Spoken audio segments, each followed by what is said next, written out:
Hay una filosofía argentina, un pensamiento riguroso acerca del lugar del hombre en la sociedad. Obras literarias como El Facundo, El Martín Fierro, El Matadero. Texto axial, fundamental, el plan revolucionario de operaciones de Mariano Moreno, Los muertos en Plaza de Mayo. El primer centenario se festeja bajo estado de sitio. Las cartas a Lavalle deciden el fusilamiento de Dorrego. No hay verdad que se resista frente a 2 pesos, moneda nacional.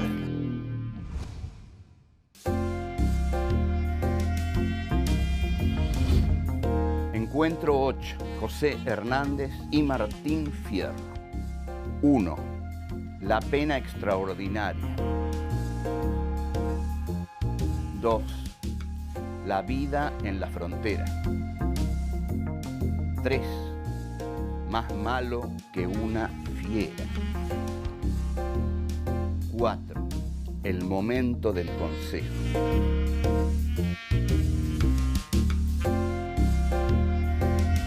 José Hernández nace en noviembre de 1834 en el partido de San Martín, provincia de Buenos Aires. En 1843, luego del fallecimiento de su madre, se instala en una zona rural del sur de la provincia junto con su padre, quien trabaja como capataz de estancia. A partir de 1856, participa en el Partido Federal Reformista y en la redacción de la Reforma Pacífica. Al año siguiente se traslada a Paraná, donde funda el diario El Argentino. En 1863 comienza a escribir la biografía del Chacho Peñalosa. En 1868, José Hernández regresa a Buenos Aires y al poco tiempo crea el diario Río de la Plata. Desde allí realiza fuertes críticas a las políticas de Sarmiento, por lo cual es clausurado en 1870. Ese mismo año, Hernández se une al levantamiento de López Jordán en Entre Ríos. Luego de la derrota, decide exiliarse en Brasil. De regreso en la Argentina, publica su obra más importante, El Martín Fierro, en diciembre de 1872. 7 años después, edita La Vuelta. Durante los siguientes años, se desempeña como diputado y senador de la provincia de Buenos Aires. En 1881 publica Instrucción del Estanciero. En octubre de 1886 muere en su quinta en la ciudad de Buenos Aires.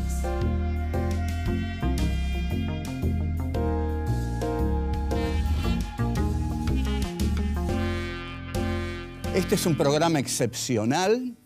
Este es un programa dedicado a José Hernández, que escribió, por supuesto, el más grande poema de la literatura gauchesca argentina. Yo conjeturo que se van a dar cuenta y van a conocer y van a saber muchas cosas del poema Martín Fierro que no sabían hasta ahora, porque seguramente lo habrán estudiado en la escuela, como lo estudiamos todos, pero tiene muchos secretos, muchas connotaciones, muchas utilizaciones y muchas interpretaciones que le vamos a dar acá que no son conocidas, que en realidad, si tomáramos ciertas palabras periodísticas, podríamos decir que en este momento, en este espacio, vamos a dar muchas primicias sobre el Martín Fierro. El texto de José Hernández, cuya primera parte, en realidad cuando lo publica él no sabía que era la primera parte, pero bueno, después vendrá una segunda, cuya primera parte se publica en 1872. Nosotros podríamos decir ante todo que es una honda reflexión sobre la condición humana a propósito de la condición del gaucho en la campaña de Buenos Aires. El poema está un poco virado desde Buenos Aires hacia Santa Fe. Esa sería su ubicación geográfica. El poema de José Hernández no inaugura la literatura gauchesca. Antes hubo otros. El más famoso y conocido también seguramente por ustedes, por nuestro paso obligatorio por la escuela, es el Fausto de Estanislao del Campo. El Fausto de Estanislao del Campo se va a diferenciar del Martín Fierro, y José Hernández lo va a decir muy claro, en que Estanislao del Campo lo toma un poco en broma al gaucho. Es decir, se sirve del gaucho para escribir un poema algo jocoso. El tema de Hernández, por el contrario, no va a ser burlarse de la ingenuidad de los gauchos, sino que va a ser la denuncia de la desdicha de los gauchos. En este sentido, nosotros podemos decir que es, ante todo, un poema de la queja. La primera estrofa del Martín Fierro dice claramente, empieza enunciando la temática de la pena extraordinaria. Es una estrofa muy conocida, que dice: aquí me pongo a cantar al compás de la vihuela, que al hombre que lo desvela una pena extraordinaria, como el ave solitaria, con el cantar se consuela. Entonces aquí tenemos dos elementos. La pena que desvela a Martín Fierro no es común, es extraordinaria. ¿Y con qué se consuela? Con la vihuela y con el canto. El gaucho de José Hernández, y este es un punto definitivo que dejamos aquí plantado, y lo tenemos, no lo podemos olvidar. El poema de José Hernández describe al gaucho derrotado de 1872. El gaucho que no tiene otra cosa más que quejarse.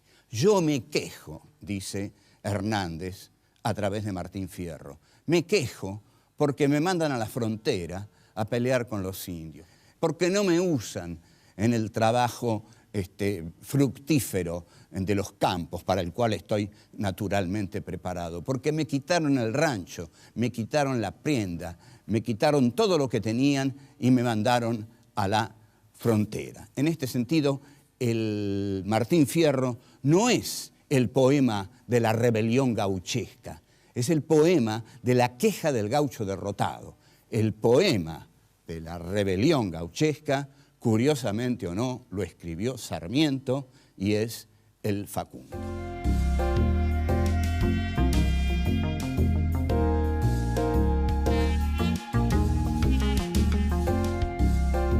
La existencia desdichada del gaucho Martín Fierro es la que narra con detalle José Hernández.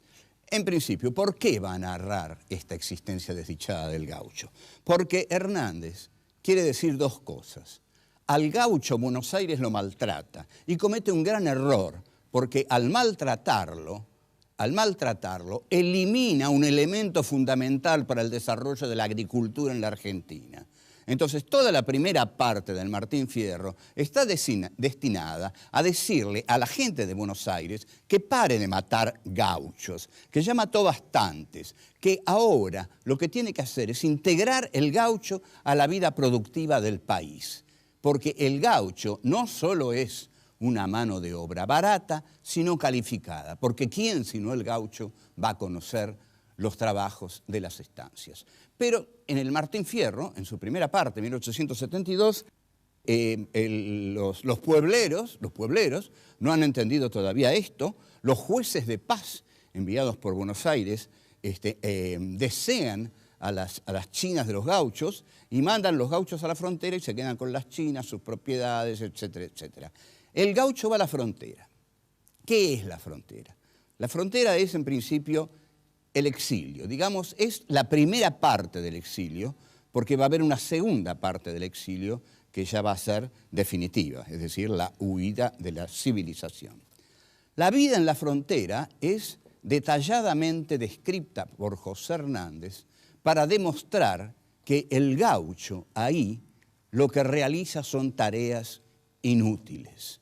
Entonces, Hernández va a decir, y lo vamos a leer textualmente para que no se pierda una sola palabra de este excepcional poema, va a decir: barajo, si nos trataban como se trata a malevos ¿Y qué indios, ni qué servicio, si allí no había ni cuartel?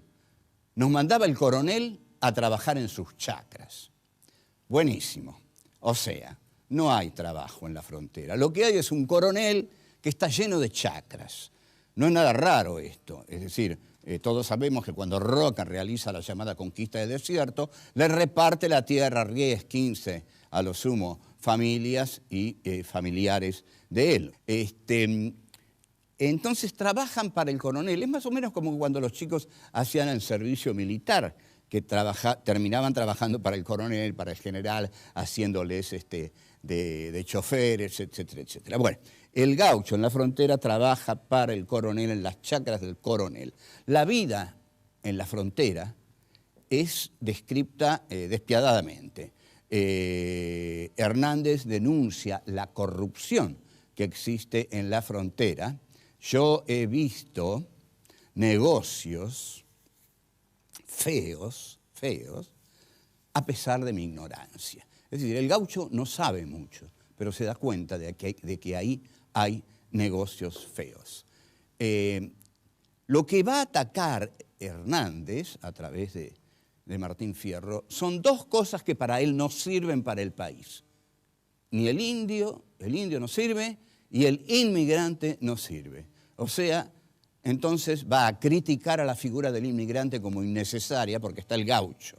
El indio, dice Hernández, roba y mata y entra en las poblaciones, en Malón, las quema, en fin, todo ese horror de los malones indios con que nos han saturado para justificar el genocidio, la segunda etapa de la conquista de América, que realiza el general Roca, cerca del 80.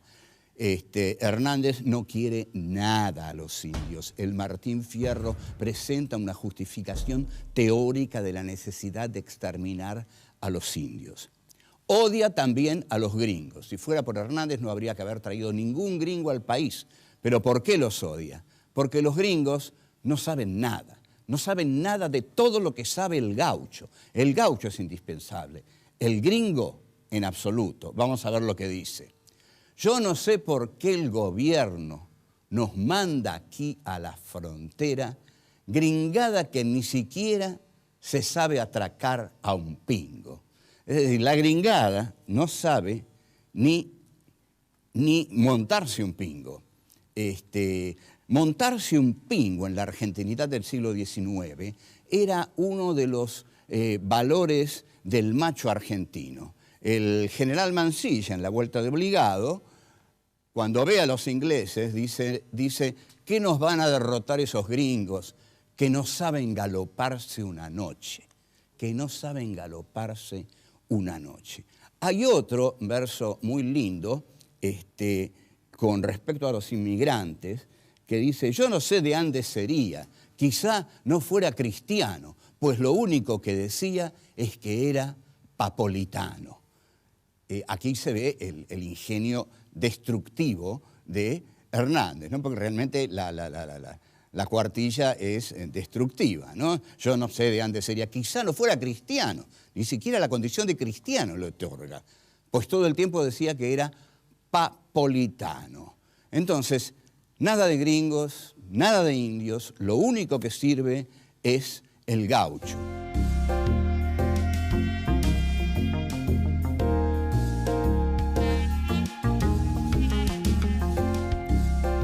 Martín Fierro vuelve de la frontera.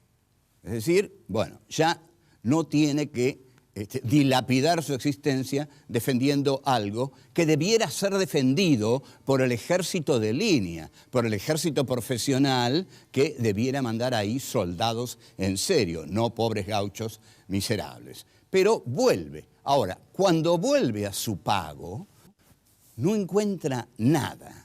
No encuentra nada, ni la tapera encontré, dice. No tenía mujer, no tenía hijos, nada.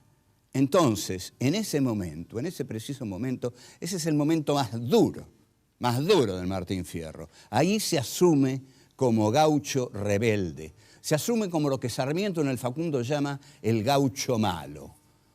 Y dice, yo juré en esa ocasión ser más malo que una fiera, ¿no? Esta es una declaración de guerra a la civilización hecha desde una barbarie maltratada y ofendida.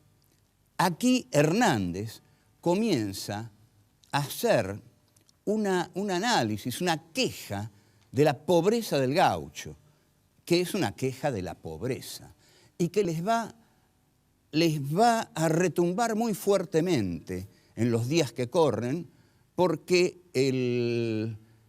a nivel mundial, las FAO y la Organización Mundial de la Salud han declarado que nunca en la historia de la humanidad hubo más pobres que en esta etapa de la historia, justamente el tecnológico siglo XXI. Entonces, Hernández va a tratar la pobreza y lo dice así. El gaucho anda huyendo, siempre pobre y perseguido. No tiene cueva ni nido, como si fuera maldito, porque el ser gaucho, barajo, el ser gaucho es un delito.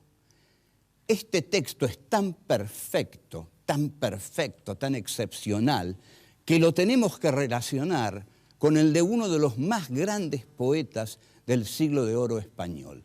Calderón de la Barca, en La vida es sueño, en el monólogo de Segismundo, en una parte, Segismundo dice: ¿qué delito cometí contra vosotros naciendo? Aunque si nací, ya entiendo qué delito he cometido. Bastante causa ha tenido vuestra justicia y rigor, pues el delito mayor del hombre es haber nacido. Este texto de Calderón de la Barca se anticipa a todo el existencialismo de Heidegger y de Sartre, ¿no? La existencia es caída en Heidegger. La existencia es pecado, la existencia es caída. El texto de Hernández sirve para expresar la desdicha de todos los desclasados, de todos los marginados, de todos los escupitados por la civilización del llamado progreso, y que en estos días se expresa con mayor crueldad que nunca, porque en estos días lo que cunde en el mundo es la impiedad del neoliberalismo de mercado, que endiosa al mercado y demoniza a los que el mercado deja afuera. Y el mercado cada vez deja más gente afuera y menos gente adentro. O sea, cada vez más hay más marginados, desesperados, gente que quiere saltar muros, que quiere entrar en el mundo donde se come, se vive, se respira, se pertenece a una sociedad. Ellos no, están escupitados, como dije, por el sistema neoliberal de mercado. Vamos a ver esta cita que con la que Hernández describe la situación del pobre, no solamente la del gaucho, la del pobre. Y quizás se anticipa y la de los pobres de todos los tiempos. Por eso un poema es inmortal. Un poema es inmortal cuando expresa la condición humana, cuando expresa algo esencial de la condición humana, cuando no se detiene solamente en expresar la situación histórica que le dio origen, sino que desde esa situación histórica se remonta y consigue expresar la condición del hombre, ¿no? El Otelo de Shakespeare no expresa un drama de Venecia, expresa el drama de los celos en el hombre. El Hamlet de Shakespeare no expresa un problema monárquico en Dinamarca, expresa nada menos que la duda que constituye al ser humano. Y Hernández en el Martín Fierro expresa el dolor y la marginación y la humillación de ser pobre. Para el pobre, entonces, son los calabozos, para él las duras prisiones. En su boca no hay razones, aunque la razón le sobre, que son campanas de palo las razones de los pobres. El pobre nunca tiene razón solo porque es pobre, porque no tiene quien lo defienda, porque solo puede defenderse él. Pero él, aunque hable, aunque diga sus razones no son campanadas de bronce, son campanas de palo. Nadie las escucha. Su aspecto ya lo denuncia, su aspecto ya lo destina a la cárcel. El ser pobre es un delito. Si hay algo que destruye al hombre, es la pobreza. Seguimos.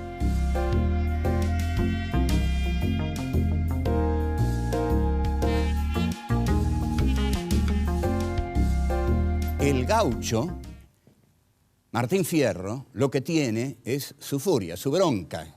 Está muy enojado. ¿Qué es lo único que tiene? Tiene su cuchillo. El cuchillo es su arma, el cuchillo es su defensa. Entonces, es notable esto. Realmente a veces me conmueve el genio de Hernández, que se expresó en esto. No se volvió a expresar, es notable. Es un hombre de una sola obra, ¿no? Del poema Martín Fierro. Entonces dice, yo abriré con mi cuchillo el camino para seguir. O sea, el cuchillo, que es su arma de defensa y de ataque, es también su destino. Su cuchillo le permite tener un destino, su cuchillo le permite tener un camino. Él se abre su camino. Para el gaucho no hay un camino abierto como lo hay para el hombre de la civilización. El tren del progreso está preparado para los hombres de la civilización. Pero para el gaucho marginado, el gaucho de la desdicha, él tiene que abrirse el camino y se lo tiene que abrir con su cuchillo. Su cuchillo le posibilita tener un destino. Entonces, en un momento se encuentra con una partida, ¿no? Una partida de soldados, y empieza a pelear. Y Martín Fierro pelea con un coraje excepcional. Tal es así que uno de los integrantes de la partida, al verlo pelear con tanta valentía, con tanto coraje, como suele suceder, se pone de su lado y dice, no permitiré que se mate así a un valiente. Y ese es el sargento Cruz, que va a ser el amigo de Martín Fierro, y pelea junto a Fierro. Lo que Hernández quiere demostrar es que al gaucho se lo trata muy mal, que el gaucho no es el enemigo de la civilización, sino todo lo contrario, que al ser la Argentina un país pastoral, el gaucho es la condición de posibilidad del desarrollo nacional, porque es el que puede, mejor que nadie, cuidar la campaña. Ya está, ahora defendió a los gauchos. Cuando escribe la segunda parte, ya no es la época de la denuncia, no es la etapa de la denuncia. Los gauchos han sido integrados al sistema que hegemoniza, que domina Buenos Aires. Entonces, José Hernández, que es un bestseller, que lo compran en todos lados, en cualquier pulpería se pide una Dama Juana y 2 Martín Fierro, por ejemplo, ha llegado la hora del consejo. La segunda parte del Martín Fierro es la parte del consejo. Yo quiero ser sinceros con ustedes. El primero que desarrolló muy brevemente esta teoría, pero con la brillantez de su enorme talento, fue el historiador Milcíades Peña, que murió muy joven, en un libro que se llamaba La Era de Mitre, la guerra de la triple infamia, se refería a la guerra del Paraguay. En este momento tenemos a Fierro y tenemos a Hernández tratando de encaminar a sus gauchos. Es como si les dijera, miren paisanos, ya no los van a perseguir. Ahora tienen que trabajar. Tienen que trabajar. Se tienen que ganar sus derechos cumpliendo con sus deberes. Esto es lo que dice Hernández, consciente de la llegada que tiene entre su público. Porque es impresionante lo que los gauchos leen en el Martín Fierro. Es un bestseller impresionante. Ríanse de 100 años de soledad. El Martín Fierro lo leyeron todos los gauchos. Voy a citar. Estos son los consejos de obediencia que el gaucho Martín Fierro les da a los otros gauchos y a sus hijos. Debe trabajar el hombre para ganarse su pan, pues la miseria en su afán de perseguir de 1000 modos llama en la puerta de todos y entra en la del haragán. Durante mucho tiempo ustedes habrán entrado en algunas casas donde estos versitos estaban puestos en maderitas en las paredes y estaban estos versos del Martín Fierro, todos muy digamos, muy tolerables, muy mansos, muy así como de aconsejarle al gaucho las buenas maneras con que debía pagar los derechos de los que ahora se beneficiaban. Y esta es mi predilecta, la he dicho en muchos cursos, me la habrán oído muchos de mis alumnos, pero es, digamos, la exaltación del sometimiento. El que obedeciendo vive nunca tiene suerte blanda, mas con su soberbia agranda el rigor en que padece. Obedezca el que obedece y será bueno el que manda. Así que nada de huelgas. Cuando vengan los anarcosindicalistas habría que leerles esta estrofilla de José Hernández. Si los empleados, digamos, si los obreros son buenos, los patrones también van a ser buenos. Porque si los que obedecen, los que mandan van a ser buenos. Ahora, si los que tienen que obedecer no obedecen, los van a reventar a palos. Esta es la lógica del sistema que se implanta en la Argentina. El final del Martín Fierro, de la segunda parte, es totalmente manso y tiene mucho que ver con nuestra Argentina de hoy, porque habla del olvido y habla de la memoria como algo perjudicial para los pueblos. Entonces dice: sepan que olvidar lo malo también es tener memoria.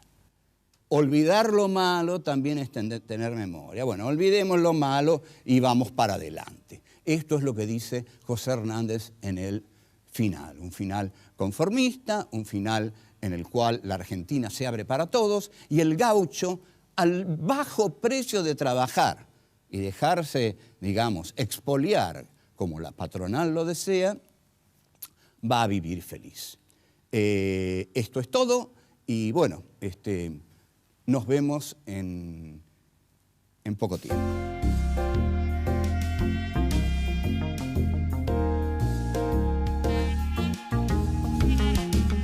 El texto de Hernández sirve para expresar la desdicha de todos los escupitados por la civilización del llamado progreso.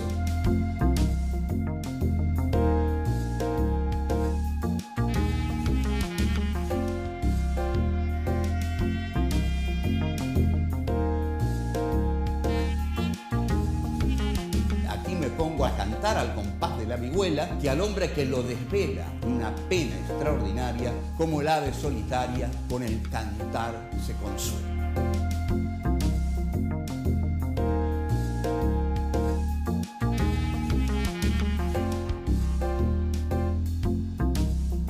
Yo abriré con mi cuchillo el camino para seguir.